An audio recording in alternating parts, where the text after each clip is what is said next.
பரம்பரை திமிரில் இருந்த ஆஸ்திரேலியாவுக்கு ஜிம்பாப்வே, ஸ்ரீலங்கா அணிகள் ஆப்படிச்சு சூப்பர் 8 சுற்றுக்கு முன்னாடி வீட்டுக்கு அனுப்பி இருக்கிறாங்க. இதுக்கு காரணம் ஆஸ்திரேலியாவை பொறுத்த வரைக்கும் ஹேசல்வுட், கமின்ஸ் இந்த 2 பேர் கேம்ல காயம் காரணமா விளையாடலன்றதுதான். ஆனா ஆஸ்திரேலியாவுல இருக்கக்கூடிய அனுபவ வீரர்களை வச்சு பார்க்கும்போது India, New Zealand, south Africa, England இவங்க கூட தோத்துட்டு இந்த காரணத்தை சொல்லி இருந்தா ஏத்துக்கிட்டு இருக்கலாம். அதே அனுபவத்தை வச்சிருக்கிற மீண்டெழுந்து வந்திருக்கிற அணிதான் ஸ்ரீலங்கா, ஜிம்பாப்வே.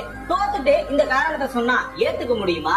முடியாது. அவங்களுடைய தனிப்பட்ட திறமையின்பால் தான் அவங்க ஜெயிச்சிருக்காங்களே. இந்தியாவை பொறுத்த வரைக்கும் சென்டிமெண்ட்ல ஊர்னவங்க, எமோஷனலுக்கு அடிமையானவங்க. 2023 ODI வேர்ல்ட் கப்ல இந்தியாவை ஃபைனல்ல தோக்கடிச்சிட்டு இந்திய மண்ணில இருந்து வாங்கின கப்பு மேல மிச்சல் மார்ஷ் காலை தூக்கி போட்டதனாலதான் 2024 T20 வேர்ல்ட் கப்ல நாக் அவுட்ல இந்தியாவுக்கு எதிராக தோத்து போயிட்டாங்க ஆஸ்திரேலியா. அதே மாதிரி 2025ல சாம்பியன்ஸ் டிராபில செமி ஃபைனல்ல இந்தியாவுக்கு எதிராக தோத்து போனாங்க.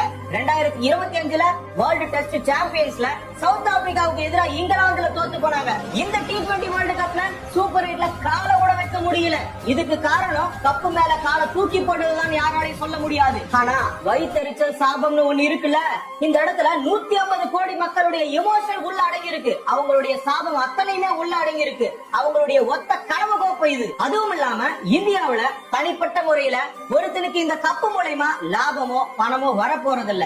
இந்தியான்ற உணர்வு மட்டும்தான் வரும். அது இங்க மட்டும் கிடையாது. பாகிஸ்தான், பங்களாதேஷ், ஸ்ரீலங்கா, சவுத் ஆப்பிரிக்கான்னு எல்லா நாடுகளுமே காத்துக்கிட்டு இருக்கிறாங்க இந்த ஒத்த கோப்பைக்காக. கப்பு மேல கால தூக்கி போடுறத கல்ச்சர்னு அப்படி இப்படி டிஃபைன் பண்ணாலும் தோத்ததுக்கு பல காரணம் உள்ள இருந்தாலும் இந்தியாவை பொறுத்த வரைக்கும் கர்மா வேலை செஞ்சிருக்குன்னு தான் நம்புவாங்க. அதாவது இந்த கப்பை வாங்கின பிறகு கண்ணீர் விடுறதுக்காக இந்த இந்தியாவுல நிறைய பேர் இருக்கிறாங்க. அதே மாதிரி இந்த கப்பை வாங்க முடியாம தோத்து போன பிறகும் டிவியை உடைக்கிறதுக்கு இதே இந்தியாவுல நிறைய பேர் இருக்கிறாங்க. உங்களுக்கு எளிமையா கிடைக்கிற ஒரு பொருள் மேல உங்களுக்கு மதிப்பில்லாம போகலாம். அதே பொருள் மத்தவங்களுக்கு உழைச்சாதான் கிடைக்கும். இந்தியர்களை பொறுத்த வரைக்கும் உழைச்சு வாங்குறது 1 ரூபாவா இருந்தாலும் சரி, 1 கோடி ரூபாவா இருந்தாலும் சரி, எல்லாரும் மண்ணுல மடியிற வரைக்கும் அது மேல மதிப்பை வச்சுக்கிட்டே இருப்பாங்க. ஆக்சுவலா அந்த கப்புக்கே நல்லா புரிஞ்சிருக்கும் போல நமக்கு எங்க மரியாதை கிடைக்குதோ அங்கதான் நாம இருக்கணும்னு ICC கோப்பைகள் அத்தனையுமே சேர்ந்து ஆஸ்திரேலியாவை அலைய விட்டுக்கிட்டு இருக்கு. ஒரே ஒரு கவலை என்ன தெரியுமா?